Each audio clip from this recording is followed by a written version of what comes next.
What's going on, everybody? Welcome in to another episode of Table That Discussion. I'm your host, Howard Bender. And with me here, I've got my usual Friday crew. Oh, I don't have my usual Friday crew. I've got Adam Ronis. I've got Dan Malin. I've got Jen Piacenti. But who is this blonde bombshell that I'm looking at here? Giving a little competition to Jen. Jen, suddenly not the prettiest girl on the live stream. Oh, wow. It didn't take long for me to lose that accolade. You know, I figured the competition's really tough. Originally, when we started this, I thought, wow, Ryan and Dan Malin look a lot alike. But now, oh man, this is what Dan Malin's sister looks like. You know, I filled in for you yesterday on the live stream. So since I filled in for you, I went and found this real fast and surprised Howard with it. And he said I should bring it back today to do the same, so we could be side by side. What I want to know, though, is everybody else here talk to me. Does anybody else find it weird that he was able to, like, produce a blonde wig, like, on the spot? Like, oh, I'm filling in for Jen today? Let me bust out my blonde wig. Like, does anybody else find that a little bit on the odd side? Yeah, I just assume he's into role-playing. It's Halloween. You guys don't dress up for Halloween? As Jen Piacenti? Not as Jen Piacenti. I'm not exactly sure where this came in. We also have a Halloween party every year, and people leave leave their costumes behind. We have one year, my wife was like parts of costumes that people have left behind. I think someone was Annabelle, the scary doll. I think that's where this came from. I thought this would have been your Norman Bates costume. Well, that's a good one too. The more I'm looking at myself, it does kind of look creepy, like Norman Bates. It's kind of scary. Jen is disgusted. Look at her face. I'm flattered. There's a lot in my face, though. So anyway. Oh, look, it's another Dan Malin. Look at that. Now, if you want to know what Dan Malin's older brother looks like. Slightly older brother. Very, very nice. Always good. If you guys missed yesterday's Fantasy Alarm Sports Talk with me and Ryan, you guys can check that out on our YouTube page. We're broadcasting live here, Facebook, YouTube, Periscope / Twitter. I never know which. Is Periscope a part of Twitter? Is it like a subset of Twitter? Can anybody help me with that? I believe so. Periscope is Twitter's video streaming service, I believe. All right, there you go. See, I learn a little something every single day. Soon to be also, if we can start popping some of these, some sections of these videos up on Instagram. I'm taking over the company Instagram account. I was like, really? I can just post anything I want? They were like, yeah, sure, go ahead. I was like, oh. This is bad. I didn't even know we had an Instagram account. See, there you go. Fish videos. Well, you guys are going to see. You guys will know that we have an Instagram account very, very soon. Some fun stuff planned. So how's everybody doing here? Today, it's a beautiful Friday afternoon. Adam Ronis, surprisingly quiet during our prep time here. What's going on, Adam? Are you all right? Yeah, I get you're missing softball, but, come on. No, I'm good, man. Everything's good. He's a man of few words, isn't he? Not usually. It's very unlike him. It really is. All right. Well, Adam, good. I'm glad that everything is supposedly okay. Jen, how about you? Other than the fact that, now you're the second best looking blonde on this live stream. It's okay. I knew my time was, short. I expected that. I'm good. Everything's good. Friday. Yeah. Man. We did take a little bit of bad news that I know you wanted to bring up and talk about here. Shout out to our Foley's crew. Yeah. I'm really upset about the Foley's closing, y'all. And this was like maybe as upsetting, second most upsetting after Big Nick's closing, which was basically what got me through when I first moved to New York. And so today I'm feeling like, everything that made New York so cool is just disappearing. And I'm afraid it's going to be taken over by Olive Gardens. And the world is a place of doom and gloom. And I need more pictures of Howard's dogs to make me feel better. There you go. There you go. I'll take a picture of my dogs outside everybody's favorite New York pizza place, Sbarro. Oh. Located in the heart of Times Square. Did they close not that famous down? Ray's, not original Famous Ray's or Ray's Famous Original Original famous Rays. Better than Sbarro? Come on. What are you, crazy? I rank it. It's Sbarro, Domino's, Round Table. Papa John's. Pizza Papa Hut. John's is in there too. Please. If I don't eat pizza from Ray's or Joe's or John's in New York, then just kill me, right? Absolutely. Dan Malin, how are you, man? Fresh off of your first NASCAR playbook over at Fantasy Alarm. It was an up and down, another weird race, man. Another weird race, accidents. Yeah, I mean, I was like most of the FA Nation in the chat last night. You know, we were all looking pretty good at the end of stage 2. I was doing my absolute best not to check lineups because checking your DFS lineups and your winnings during a race it's probably the worst thing you can do, especially in NASCAR because it's the ebbs and flows of it. It just oscillates so much. And I looked great after stage 2, and 3 guys that I was just heavy on were Alex Bowman, Kevin Harvick, and Bubba Wallace, and they all just faded. And they were all running top 15 for Wallace and then top 2 for Bowman and Harvick, and they just flaked out, and 2 fell off lead laps. Harvick ran out of fuel and had to slow down. Kind of a rough night, but we're going to get back at it with Bristol this Sunday. All right, another race right on top of it was the Supermarket Heroes 500 at Bristol Motor Speedway this week. Matt Sells is on the playbook for that. You can also listen to him and Dan on the podcast as well. Ryan, how about you? How you doing? Your baby girl's all grown up. She celebrated, Morgan celebrated her 12th birthday yesterday. Are you feeling old now? Oh, yeah. I realized, when the youngest is 12, it certainly makes you feel a little old, but it was a good birthday. She's happy. She got to talk to her favorite 4 people that she watches. She was watching the video yesterday when you were nice enough to do a little happy birthday shout out to her and a cupcake, which I think might have been self-serving as well. Let's give you really good cupcakes. I feel like I missed a live stream. There were cupcakes. There were blonde wigs. Like, why doesn't this happen when it's my time? What's going on, guys? Should I just show myself the door now? Oh, wow. I mean, we weren't going to tell you to, but if you're feeling like it, maybe take 5. That's why I got the blonde wig. We were not giving you some bad news. But everything's good. And as soon as she got done watching yesterday's video, she said, "You know what else came up on my feed? The original grandma video." And I was like, "Oh, good. That's going to follow me around forever." Forever. So now she's shown it to her friends and everything. So All right. Well, so the usual Friday crew is here. Everybody is armed and dangerous when it comes to the wonderful world of sports. There's a lot going on here. We're going to do some good stuff with sports. There's also a topic of conversation we hit.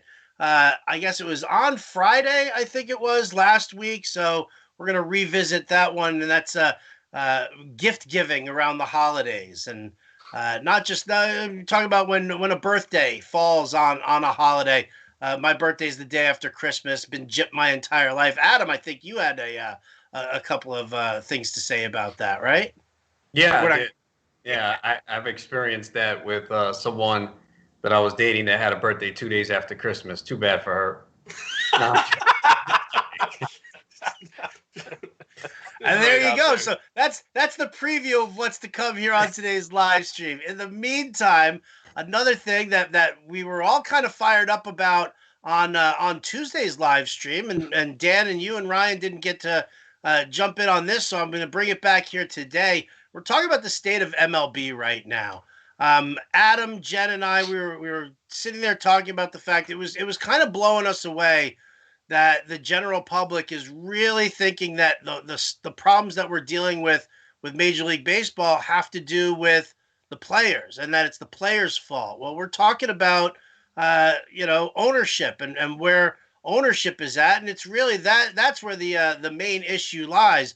But it was kind of interesting because Trevor Bauer came out with commentary about Scott Boras and basically saying that he needs to stay out of the negotiations because Scott Boras is just self-serving for his own people. I don't necessarily know if that was the case, but Bauer's been his usual outspoken self. Kyle Loesch, former Major League pitcher, he came back and basically criticized Bauer and everybody and all of the players here basically for haggling over money. And what did Loesch say? Jen, you saw that tweet. What did Loesch say? Something about you guys breaking down everything that we built.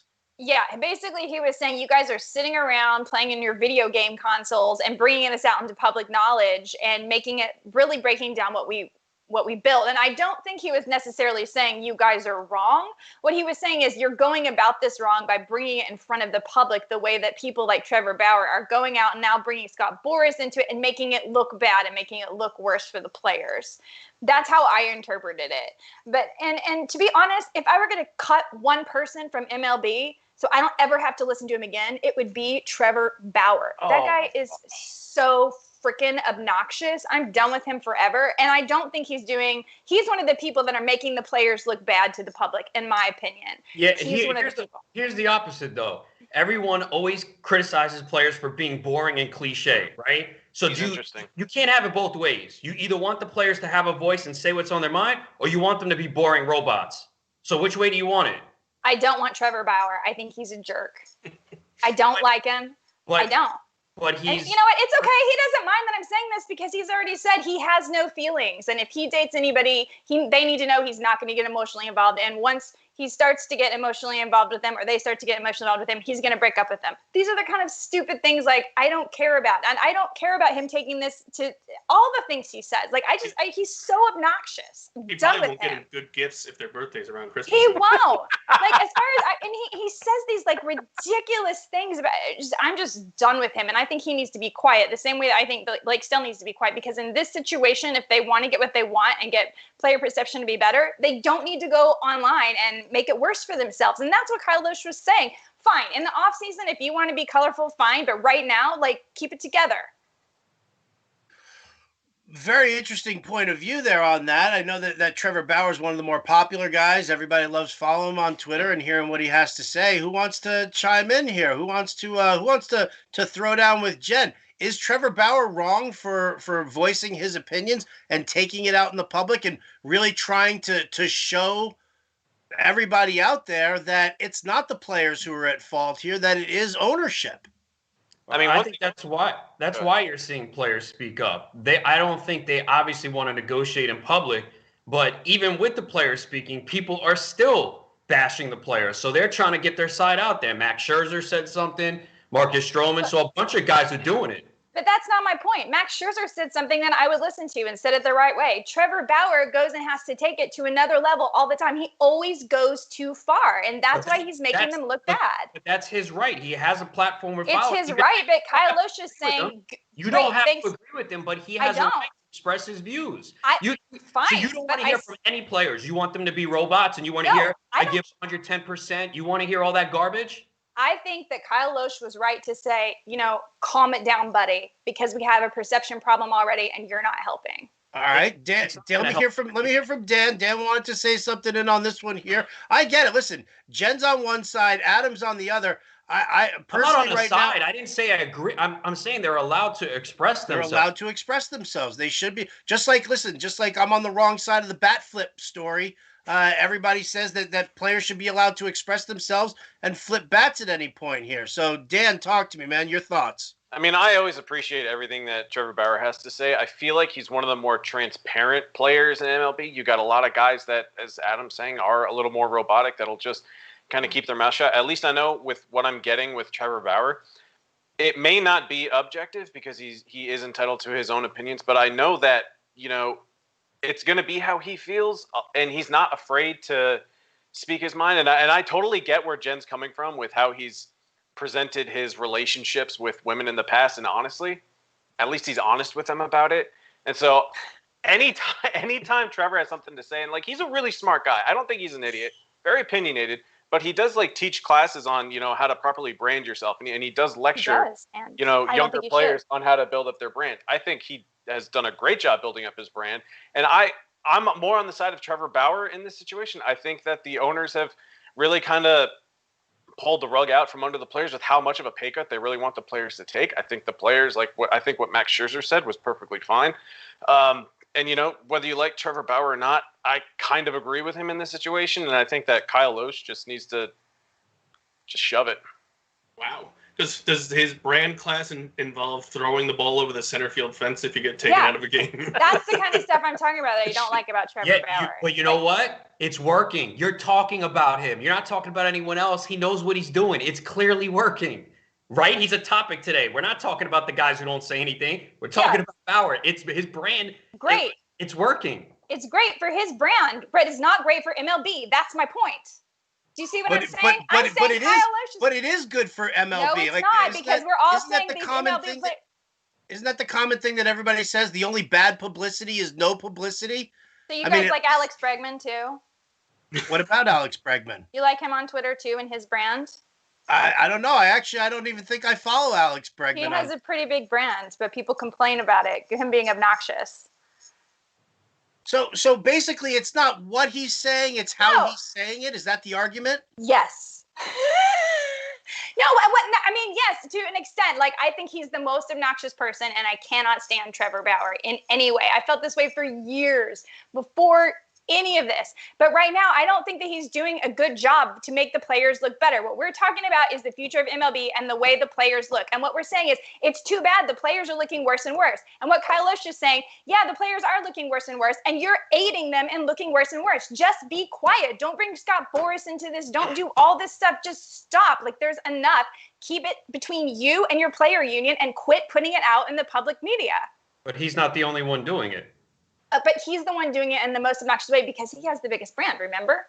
So everyone's looking at what Trevor Bauer says. That's all I'm saying. I'm just saying I can't stand Trevor Bauer. It doesn't matter, because if he keeps quiet and doesn't say anything, people are still bashing the player. So it doesn't matter. Okay. That's why they're trying to speak up, because they want to be transparent. Say, look, it's not us, it's the owners. Because most people, not all, but I'm seeing a lot that, and I've gotten into arguments on Twitter, and I'm done with it because some people just don't understand. They're blaming the players. They're like, oh, you play a game that's fun that I would play for free. Well, most of you can't because you suck. So you don't put yourself in their players' shoes. So the players are getting a lot of criticism, especially with the state of the economy and people unemployed. That's why. And these players are sick of just sitting there and getting the target when they have to make it known. Like, look, we already agreed to a pay cut. We thought this was done, and now they want us to take more. But and then that's not what Trevor Bauer is doing. Yeah. He's taking it 17,000 more levels and getting to these 17,000 more details that people don't understand that just make the players look worse. That's my point. What exactly is Trevor Bauer saying, Jen? What exactly is Trevor Bauer saying that is really is putting the players in a terrible light right now? He's out there talking about Scott Boras and how this is all about these agents and all this getting, like, we don't need to know any of that. Just be quiet. Why don't we need to know any of it? Yeah, why don't we need to know about that? How do you know that it's true just because Trevor Bauer said it? We're not saying that we're not saying that we believe him. Boras too. I mean, John Henry owns the Boston Globe and the Boston Red Sox. How can we believe anything that the Boston Globe is necessarily putting out? Probably can't.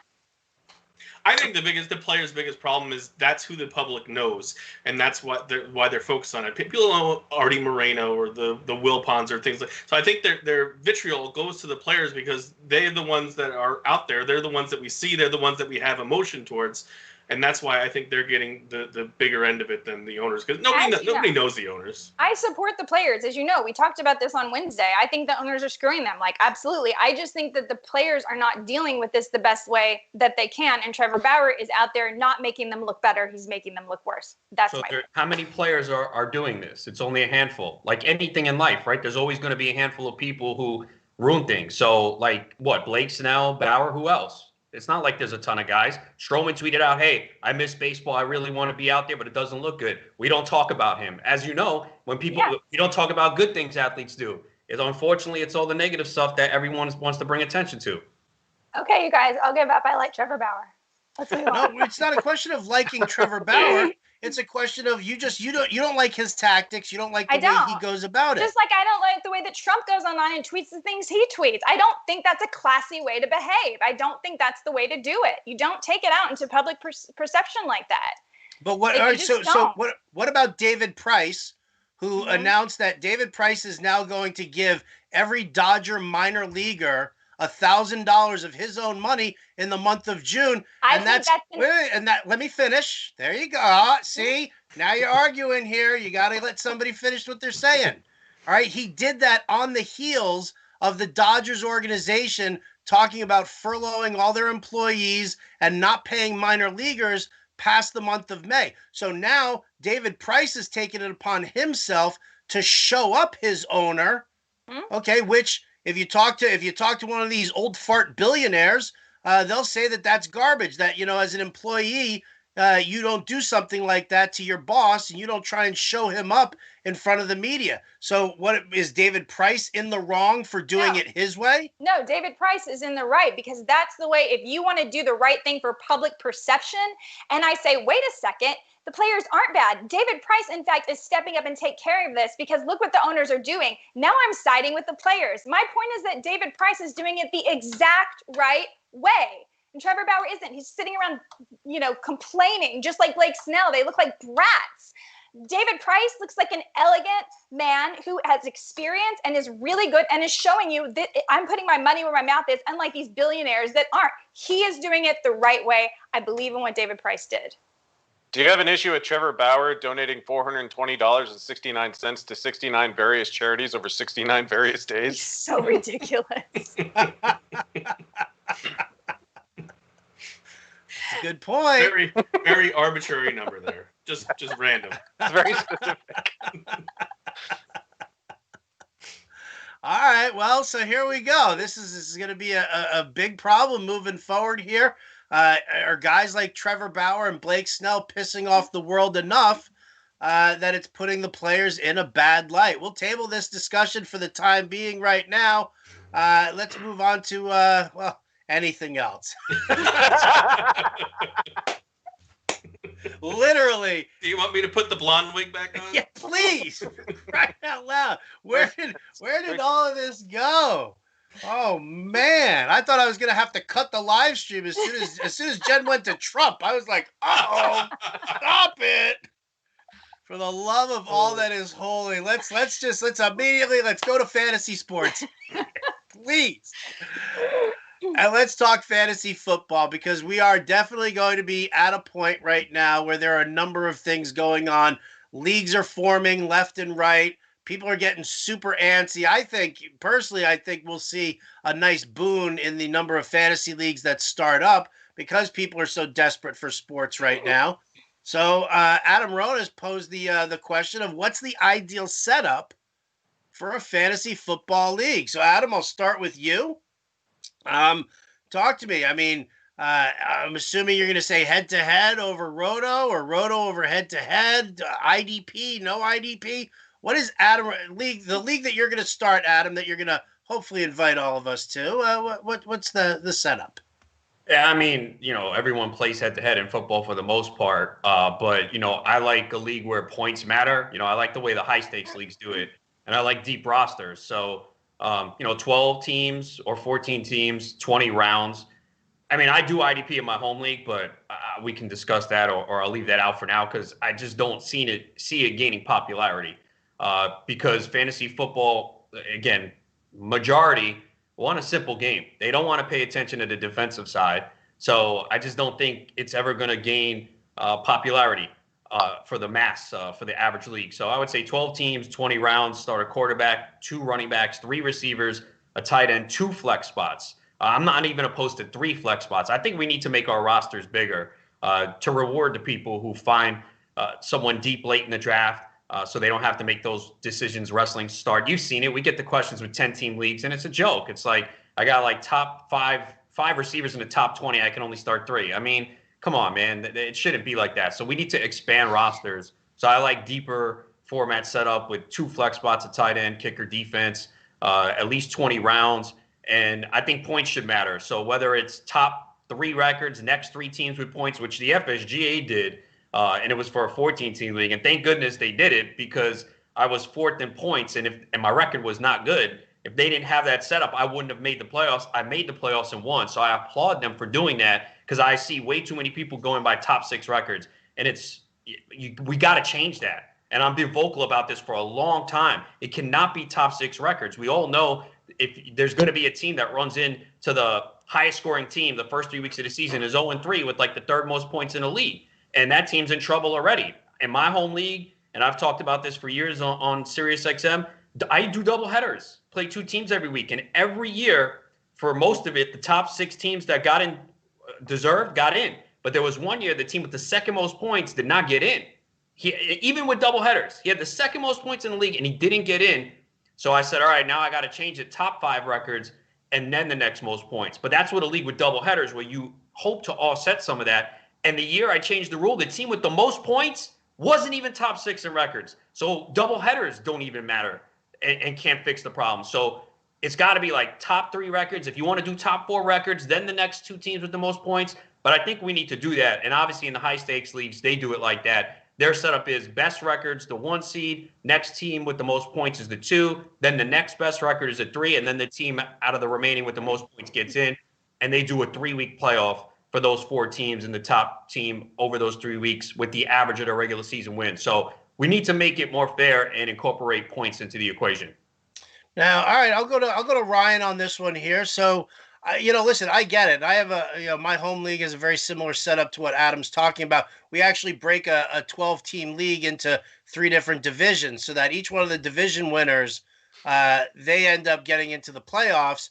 Then the next 2 teams by record, and that 6th team, most points for any remaining non-playoff team. But Ryan, let me ask you, man. I mean, everybody talks about the fact head-to-head football. Yeah, on any given day, somebody can have a really big day, and they can end up beating you, and it kind of screws you over a little bit when it comes to record. But head-to-head is record, one-on-one, mano-a-mano. So why are cumulative points important here, or should they not be?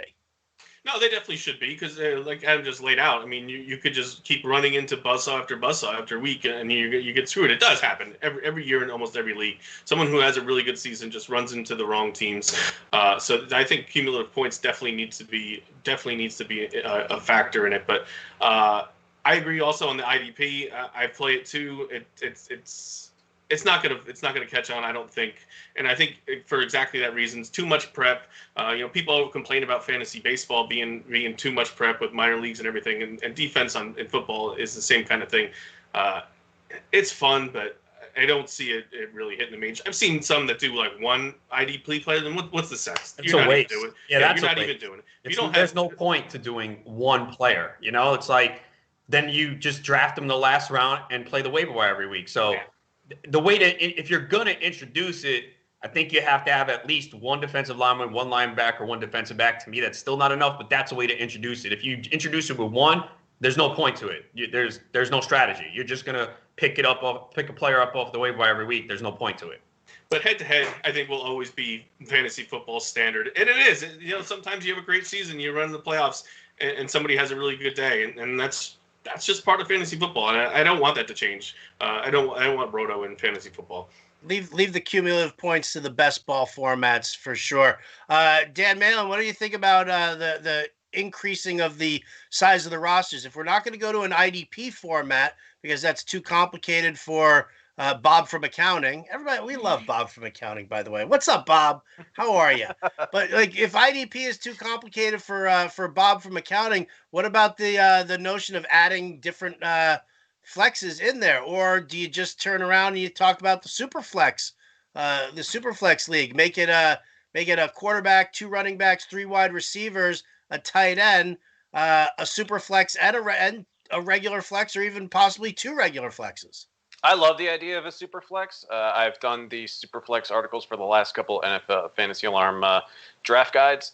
I think that adding a super flex, it does kind of give the incentive to take a quarterback a little bit earlier in the standard 1 quarterback league. Everyone can preach that you just need to sit on them and just wait. If you add a super flex or a 2 quarterback spot, it does make you feel like you need to take a quarterback a little bit earlier. I love deeper rosters. I love putting in as many positions as possible. Most of the leagues that I play in is sadly it's only 2 wide receiver. I love playing in 3 wide receiver leagues. I love getting 2 flex spots. Deeper rosters are awesome. My big home league, we actually just made our rosters a little bit shallow, which is sad because it's already a 10-team league as it is. And I can't believe a majority of the league actually voted to make the rosters less shallow and just fewer bench spots just because they wanted more availability on the waiver wire. I think that sucks. I love rewarding the teams with deeper bench spots that can identify the better players. So waivers are a little bit more competitive. For me personally, I love I really like playing in 12-team leagues. Even though my biggest league is a 10-team league, I feel like if you're in a 12-team league, that's perfect. If you're in an 8 or a 10-team league, get more friends. I mean, honestly, like 12-team leagues are almost perfect just in terms of like the competition. If it's 6 teams that make the playoffs, then that's half the league. That's totally fine. I don't like it when 6 teams are making the playoffs in a 10-team league because, teams that are obviously below the average line are making the playoffs. And I also love the idea of the 6-seeded team being the team with the most points that doesn't have the best record. Pretty much everything that Ronis said, I largely agree with. Love the deeper rosters. And one thing that I would differ with is that instead of playing 2 teams every week, you play 1 team every week, but if you score in the top half of the league, you get an additional win as well. So 2 wins are up for grabs, but you only play 1 team, and you're still competing against the rest of the league in scoring. I like that format a lot. I've played in a league with that. Jen? Yeah. I agree with all of you guys. I think 12 Don't hit me. Don't hit me. 12-team leagues are great. And I don't think we should worry about IDP because what makes fantasy football accessible is that it's, pretty easy for everyone to play. IDP is for super nerds like us that want to have extra challenge, and we should do that. But like for the casual player, I think that's the right way. And I do think that if you play 10 teams, though, that's a little too easy. I like points being involved in some of the decisions because it's true that you can really. I mean, this happened to me last year. Like I had a better record than people in the Eastern Division. I was in the Western Division, but because that division was so bad, I didn't make the playoffs. So there's a lot of ways to, make the points count towards that. So what about kickers? What about kickers, Jen? Like, I mean, I don't like kickers. Kickers can go the way of Trevor Bauer as far as I'm concerned. Wow. The other thing I like about Superflex is, quarterback has gotten so deep now. Like, you can really sit on a 12-team league and just wait until the end, and you still have a pretty good quarterback. Having that Superflex and the opportunity and probability of taking a second quarterback brings a lot more strategy into it, in my opinion. Very nice. Very nice. Just by a show of hands here, Bananas versus Trevor Bauer. What's hated more by Jen? Anyone vote for Bananas? Not after today. No, it's all Trevor Bauer. I can't stand that guy. Is it because his last name kind of looks close to banana? No. Did Trevor Bauer ever ask you out, Jen? Or no, he wouldn't. Did you ask him out and it didn't go? That's a sexist question. He's been bashing the Astros for years, accusing them of cheating. Yes. He was right. He and Garrett Cole have a major beef. Like, Garrett Cole have like a major, and that's been also like he's gone against Garrett Cole for years on social media. Like, he's just done things that are so tacky. Like, I don't like him. That's Why it. did you bring it back up, Howard? Well, I don't like him. I'm intrigued by the hostility. I gotta be honest. I hate him so much. Jen Piacenti could very well be one of the sweetest people I've ever met in my life. Like, ever. Right? And to see this kind of hostility, like, I need to know where this is. This is deep rooted. And now Adam just does bring up a good point. The whole Trevor Bauer, Garrett Cole thing. Battling back from their UCLA days. And it's because Trevor Bauer's not as good as Garrett Cole, and so he had to come up with some kind of a brand in order to get noticed. Yeah, but didn't Garrett Cole only get good when he got to a team that cheats? Yes, good luck, Yankees. He was good on the Pirates. He was good on the Pirates, yeah. Yeah, he had a season where his ERA was under 3, 17, 18 wins. He had a couple good years with them. Going from Rick Searage to the spin rate city of Houston, now to the Yankees. I'm not buying in on Garrett Cole this year with the Yankees anyway. I was turned off as soon as he signed that deal. So, all right. So deep-rooted hostilities here. This is great. We're gonna end up having to do like a full segment on this of like, if you were to buy a gift for Trevor Bauer, what would it be? I just want to just rile Jen up now on this. Sorry, I didn't realize it was that bad either. I mean, I knew I disliked him, but I really dislike him. Like, is this like a cathartic release for you? Is this like a fantasy therapy session here? How do you do it on an app if you like somebody or don't? Like, you swipe left if you want to get rid of them and never see them again? Adam? Left. It's left? Okay, so I want to swipe left forever on Trevor Bauer. I never have to see anything he says again. All right. Well, now I'm hoping that Jen's going to get involved in this Sirius XM baseball and football league because I'm just going to draft Trevor Bauer just so I can keep offering her Bauer in every trade possible and just see what Jen's breaking point really is. No, what you do is you tell everyone not to bid on him, and hopefully Jen eventually throws him out for $1 and gets stuck with him. And then I have to root for Trevor Bauer. Just sit him on your bench all year. Right? For that kind of a bargain price, obviously you'd have to keep him there. All right, let's move on over to some fantasy trading right now. Is another thing that it's always a bone of contention. And one of the things that I think we talked about this on Tuesday's Table That Discussion as well was I think I was equating something to fantasy. Oh, bad offers, like really bad offers in fantasy trading. But let's talk about trading first and foremost here. And I'll lead with Dan Malin. When it comes to fantasy trading, if you're a commissioner and you're setting up your league, what's the process here for trading? Should all trades go through if they're agreed upon and there's no clear-cut collusion? Should there be a voting committee? Should the commissioner have autonomous rule? If there's no clear-cut collusion, all trades should be going through. There shouldn't be any voting.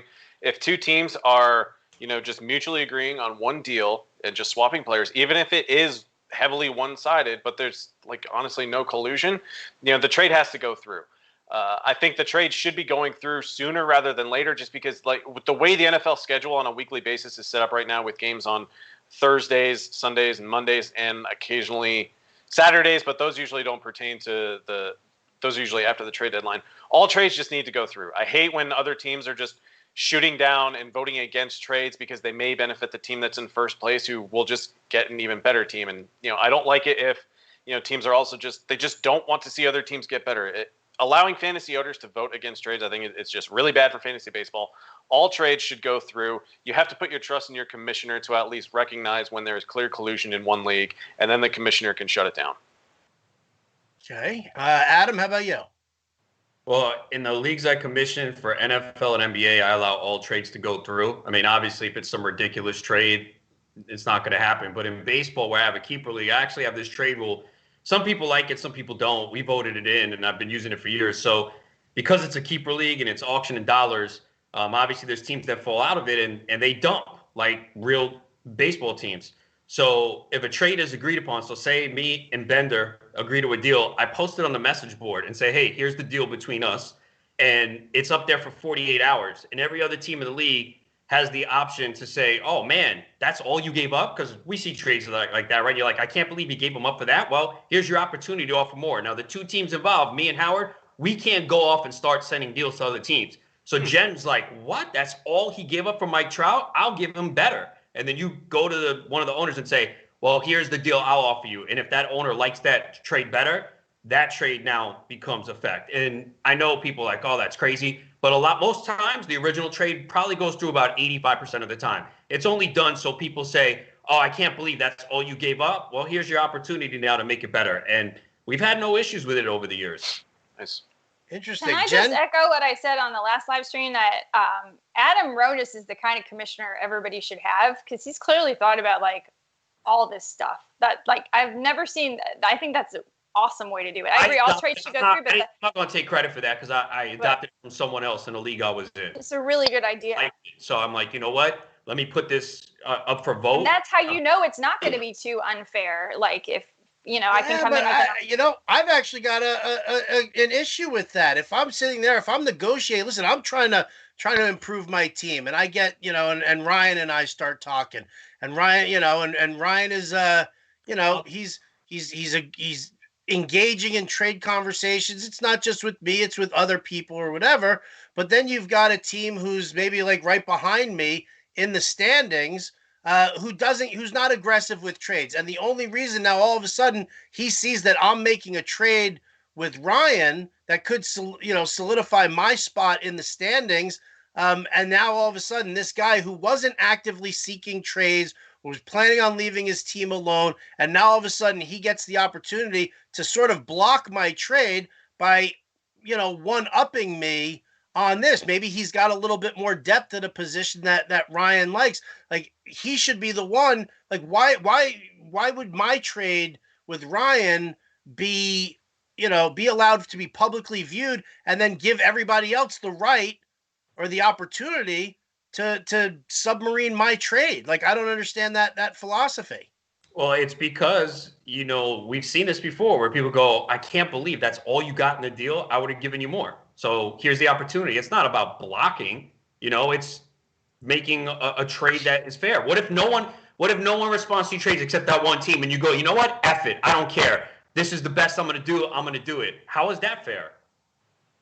Well, I don't understand what you mean by that. Isn't it the same as like putting someone on the block? So Bender, you're trying to make a trade, right? Uh-huh. And no one's answering except Dan. And you go, you know what? F it. No, I can't get a deal done with anyone else. I'm just going to make this trade because it's the best. And what if it's not a good trade? You agree to it. If I'm agreeing to the trade, then I have to think that this trade is helping me out. I'm not going to just settle on a trade because nobody else is trading with me. If I don't think that I'm getting a good enough deal, then I'm not going to agree to the deal. What I'm saying is that I'm sitting here, I'm negotiating a trade with Ryan, who's, second to last place, and he's giving up, high priced players or whatever. I know, right? I'm giving up Trevor Bauer. I'll give you Trevor Bauer for Baker Mayfield. But all of a sudden, like, this is, to me, I find that weird. You're giving teams who aren't actively seeking out trades. You're giving them the blueprint on how to make a trade. You're assuming that they're not active. What if everyone in the league is active? And in my league, everyone is active. So what does that have to do with it? You're assuming what if they're all active? Then what? But if everybody's active, then that means that Ryan has talked to everybody else, and Ryan seems to like the trade that I'm offering, and he and I agree. And now we've agreed upon the trade, but now we're giving everybody else the chance to one up my deal with Ryan to increase whatever they were offering. What if they were offering Ryan slightly less? Now all of a sudden they see that I'm in a position to make this trade with Ryan to solidify my team, and then all of a sudden they're like, "Oh, all right. Well, you know what? Now I'll give him what he was asking for because I just don't want Bender to make this deal." Well, I mean, most people are not going to look at it like that. And again, most of the time the original trade goes through. Maybe 85% of the time it goes through. So it's just a rare occurrence where if someone is not giving up enough and you feel like, hey, I'll give them more. That's all it's for. And again, it rarely happens. And we've had no issues. Trust me, I've been on the side where I'm in first place and I agreed to someone with a trade, and then someone else comes in who's chasing me and they got the better of the deal. Did I hate it? Yeah, but you know what? That's the rule. And I just had to find another deal to make. So, I mean, that's probably the other side of it where people don't like it. So I could see if you voted down, you don't like it that way. But it was voted in. We've had it for, 7, 8 years, maybe longer, probably longer. And no one has really complained to change it in the offseason. So it has worked. Again, I have been on the side where my trade's agreed upon, and because I'm usually the team getting chased there, and these guys want to beat the crap out of me. So I've been burned before. So I know how it feels. It's not fun, but it's part of the rule. All right. Well, Ryan, I threw you under the bus. I put you in second to last place at that point to make this trade. I'd like to hear everybody's thoughts on this. I'll go Ryan. I'll go Jen. I'll go Malin. This rule that Adam has implemented in his league, yay or nay? I see both sides of it. I completely see the side that you're talking about. That was kind of my first thought was if I made a good deal, then I got screwed out of it, I'd be pretty pissed. But I think, I'm going to fall on your side on this one. I as far as the person, once a trade's agreed to, everybody shouldn't get a second opportunity to pile on and try to beat the trade. It does sound cool, but I don't know. I think Jen? it's. I say yay. I think it makes an extra level of fun to it. Like, it's like putting somebody on the block in baseball. Like, I'm putting Trevor Bauer on the block. What do you give me? Just give you all a chance. And remember, it's a keeper league. So there's teams dumping, there's draft picks involved, there's cheap keepers. So sometimes the team at the top is like, all right, this is my last chance to make a push. I'm just going to take this deal. And then a team looks at it and goes, well, I'll give up way more for that. So kind of that's really where it stems from.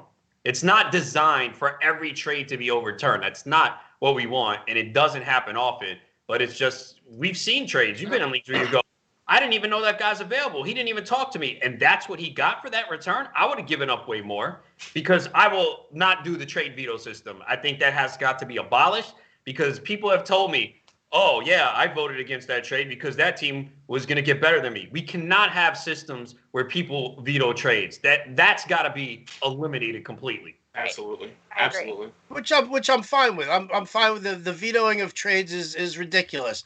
But, again, Dan, your thoughts on this process here that Adam's proposing.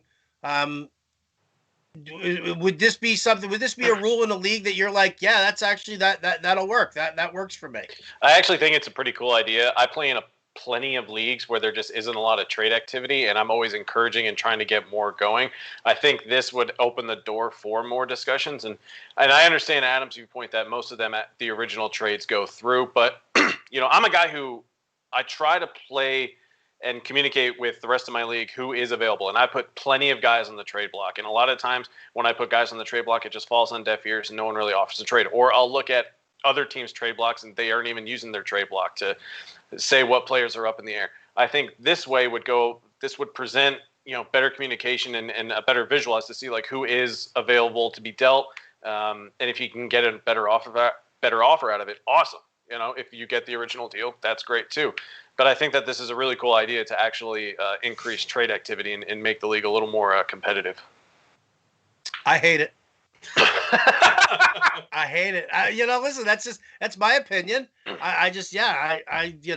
If you're not active enough in trades that you need to be prompted to, make another offer, well, you should. And Adam, you say everybody is nice and active on the trade front in your leagues. I've to never get that second opportunity. Never seen so many trades in a league. It's probably the product of one guy who trades. I mean, I have never seen someone trade so much. It's like he plays fantasy to trade. It's bad. It's really bad. And people who enter the league, the guys on the message were like, hey, get ready. You're going to get trades from Eugene. And basically the draft ends and you're getting trades. So it is a product of probably one guy. But it's a very active league. And again, we kind of have had no complaints. And I've been burned by it. I've had my trade. I'm like, all right, I just made a good deal. Boom. Someone comes in. I'm like, oh, shoot. You know what? It's part of it. You just move on and try to make another deal. I hate Eugenes. I hate the people who want to trade 24/7. They annoy me. It's just like, we don't have to do it all the time, do we? Fred Zinke's made an entire career in the fantasy industry doing this guy makes Fred look like nothing. That's how bad it is. Trust me. I haven't played in a league with Fred. I've heard, but this guy, every day it's something. Like as a commissioner, he makes me earn my time. Because I get the email and I have to post it on the message board and I have to process it within the right time too. So he makes me work. Now that's actually, processing trades is another interesting thing, and I think that's something I want to talk. Should a trade go through immediately? Like let's put it like here, fantasy football. All right, Jen, you make a trade with me on Friday. Now you've had You've had a couple of players go already on the Thursday night game. You're playing against a pretty strong opponent. You feel like you can make a little bit of a push here in this game in particular. If you make a deal with me on Friday, should that trade be allowed to go through for the game that's currently being played, or does it have to wait until after Monday night is over and the week itself is done for football? It has to wait until Monday night is over and the week itself is done for football. Adam, you're shaking your head no. Disagree, man. One game was played. You know what happens then? One of the guys in the trade gets hurt on Sunday. What do? You negate it? Come on, man. You agree to it? Done right away. As long as the players weren't involved in the Thursday game. If they're both playing ahead, make the trade immediately because you're going to have too many complications. One of those guys in the trade gets hurt Sunday. What now? We cancel the trade? Can't do that. There's so much gray area with the window of like when trades should go through right away. Football. Yeah. I'm actually with Jen. I'm with Jen actually. Once the week starts, I think. Actually. I don't know. Surprisingly, I can't believe I'm agreeing with her, but if the guy gets hurt, it still goes through. Why would it not go through? So then, if that's the case, there should be no trades from the start of game time to the end. That's fine too. If you're gonna do that, don't make trades. So you can't make trades from Thursday kickoff to end of Monday night game. If you're going to do that, that's how it should be, which is going to eliminate a lot of trades because it's a 4-day window where you can't trade. A weekly. So, all right. So you're saying no to a weekly trade freeze? Just let it go. I'm on the fence, actually. I mean, listen, I understand both sides of it. And, I guess I was, also when you sit there and you talk about like fantasy baseball leagues that have weekly roster moves. And whether or not, if you make a deal with somebody, if it's weekly roster moves and everybody's lineup is locked on Monday and you make a trade with somebody on Thursday, does that trade go in automatically or you wait till Monday? Well, no, the trade should process on Thursday, but you can't put the players in your lineup until Monday. Right. Right. What if you? Right. So what I'm saying, that's the middle of the baseball week where teams have played 3 games. If you're doing a football trade on a Thursday, only 2 teams have played. So if those players involved in the trade didn't play yet, why aren't we making the trade for the week? Like, well, if you played against somebody who had like some bananas game on Thursday, you're like, oh, I really need to win this week, so I'm going to make this trade. That seems wrong. Well, if you're gonna base your season on 1 week, then you're not a good owner to begin with. I mean, the trade is supposed to be for the year, right? Not for the week. Well, so and what happens? And if you're telling me a playoff burst on the line, the trade deadline should have already expired.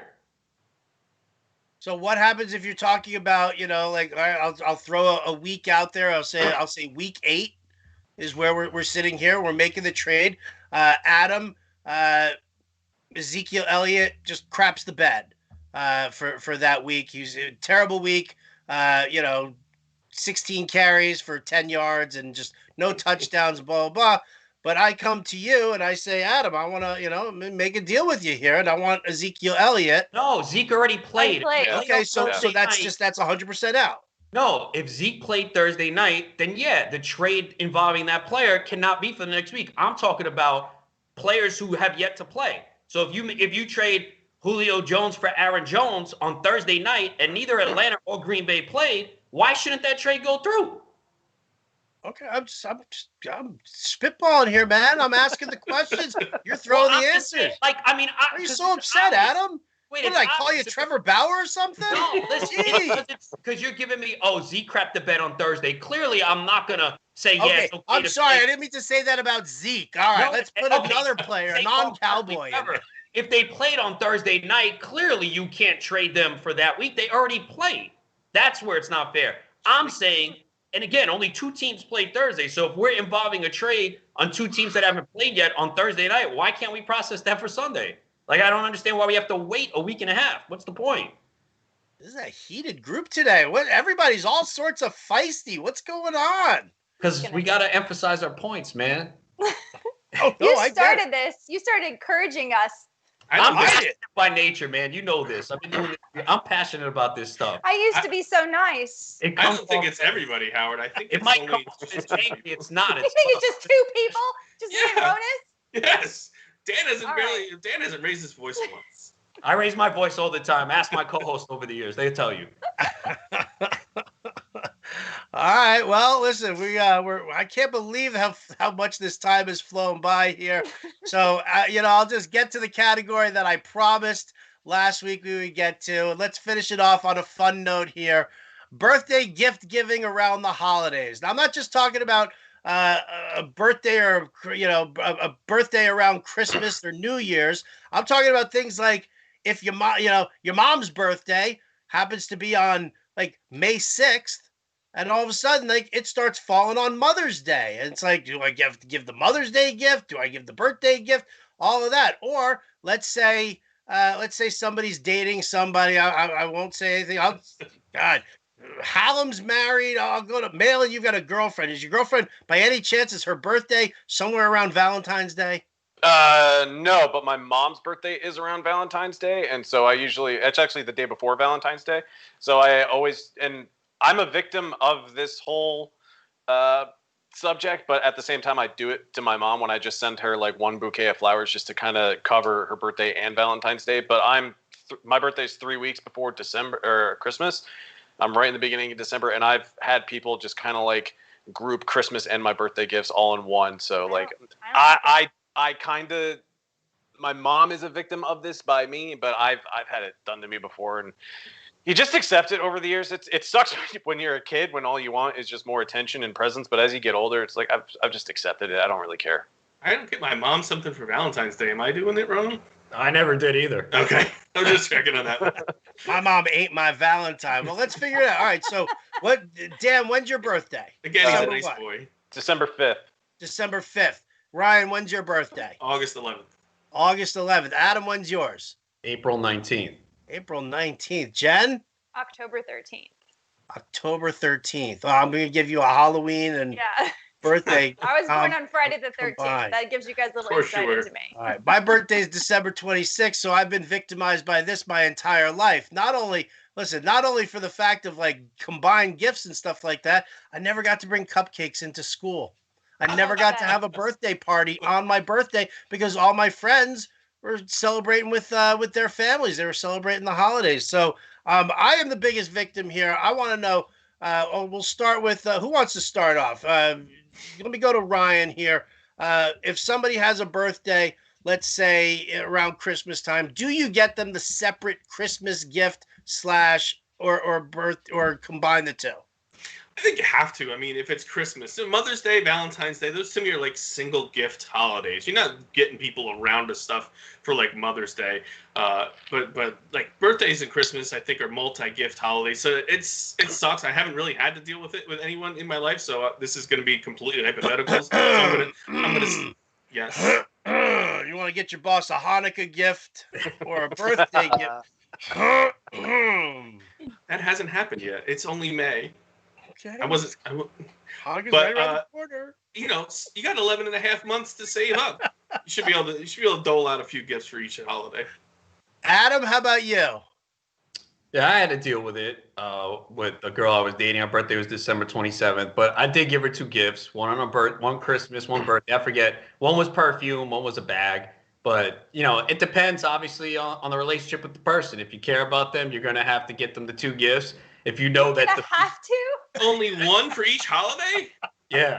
You're One about for them, you're Christmas? gonna have to do this. If you know Does anybody else think that Adam Ronis gives out coupons for Ronis loving? Right? Is there a coupon book somewhere? Back massage. a good idea.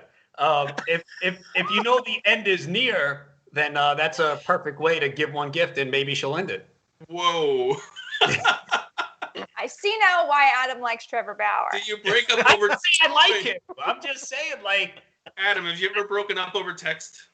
have I ever? Yeah, Text? Probably, yeah. of course. Oh, Look at me? Dan's like, yes. All the time.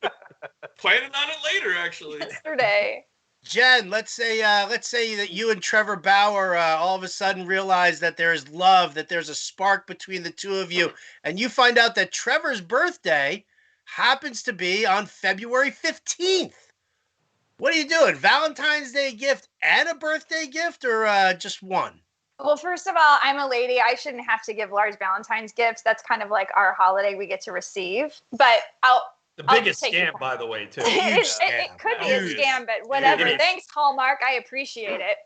Not I even would that, say, the dinners. Are you kidding me? The way they price everything up. look, I'm hungry. You got to feed me. I'm a hungry person. Girls But you're gotta not be- supposed to. You're only supposed to eat salad in front of us. I thought. You're like. I like ice cream, Ryan Hallam. I'm a Oh, normal that's- person. All right, yeah. So you're So, dating no, a I dude think named you- Russell Stover. Talk to me. Yeah, so you definitely get them the same no matter what. Now, when I was a kid, my dad taught us this way about budgeting money. He gave us envelopes, and we had like our monthly allowance, and we had to put them in certain envelopes. And one of the envelopes was a gift. So we had savings, gifts, entertainment, we had gifts. And you would say you'd put your $10 or $15 per month into the gifts envelope, and then you would wait. And when people's birthdays or things came up, you had it already. And I think you have to treat it that way. If it's someone you love, Howard Bender, I would never short you on your birthday because it was 2 days later. In fact, I would probably go maybe a little overboard because I feel bad that you never got to bring cupcakes to the class or any of that. So I don't think it's cool to just say, you know what, sorry, you're just getting one gift because it's your bad luck. You were born that way. Nothing you can do about it. Screw you. Can't do it. I'm too I nice. have a friend I am who nice. does. I have a friend who does the envelope system for like bills and things, and I Yeah. thought she was a lunatic. I can't believe someone else does it. Oh, Rick talk Piacenti. to Rick Piacenti. He Oh my started God. it. You But should you know also- what? I have always been okay with managing my money because of it. Like it started when I was like 8 or 9 years old. And every time I babysat, I had to put a certain percentage, 15% in savings, 10% for gifts for other people. So I wasn't always Lord. spending it on myself. That won't work for 95% of the population. They don't have the discipline. They take those envelopes and buy liquor or drugs or whatever they do. For real, true. So then give the liquor and drugs to your partner. They probably have appreciate a liquor it. and drugs envelope, Adam. When you want liquor and drugs, you just go to the envelope. Wow. Wow. All right. So Dan Malin's mom does not get shorted. I hope my mom's not watching this, man. She's my ass. I just always saw it as me getting extra points if I just, said happy birthday and, Valentine's Day on the card. So I'm just trying to be a good mama's boy. He's a nice boy. That's why he eats the shelled peanuts, so people don't have to pick him up. He's so considerate all the time in his life. You're a real giver there, Dan Malin. There you go. It's over text. I'm impressed to look like you, just to be kind of like you. Thanks, Ryan. I really want to get involved in this breakup over text thing. I mean, it's been so long. Like back when I was dating, we didn't have text messaging. Right. So when you're 17, 18 years old, you don't know like the ins and outs of how to dump a girl. So you just back in the day, you would just use T9 and there'd be a really misspelled word in there, and I was never even nice about it. So it's I've never really I just rip off a Band-Aid. Would you just say I break up with you? I'm just saying I'm dumping you. It's happened to me too. But the thing about the text is, it's not like you can't see it. You open it, you immediately see it. You can't choose to open that letter later or call the person back later or talk to them later. You just see it. You just say, this poor girl opens up her phone and it just says, I'm dumping you. Yeah, I'm not doing it now. I'm just saying, when I was younger and I was more of a dude. She needs a liquor and drugs envelope. with the middle finger emoji after it too. Yeah, I'm sorry, but it's just how I did it back then. I was a shallow, just millennial teenager when I was young. Or the smiley face with the 2 X's for eyes. Wow. savage breakups with Dan Malin. Oh. I think I'm guessing we've got a new Fantasy Alarm TV show here where Dan Malin teaches you how to break up with your significant other. I take back what I said about looking I'm dumping you. Terrible. Terrible. All right. Well, there you go. We're going to end it off on a note where everybody's smiling and everybody's laughing and nobody's talking about Trevor Bauer. So that's going to do it for us here at the Fantasy Alarm TV. Thanks for tuning in to Table That Discussion. A huge thank you to Matt Sells for all his production work. If you've got a birthday anywhere near a big holiday, I'll get you 2 gifts, no doubt about it. For my illustrious panel here, Jen Piacenti, Adam Ronis, Ryan Hallam, and Dan the Heartbreaker Malin, we thank you for watching. We'll catch you next time.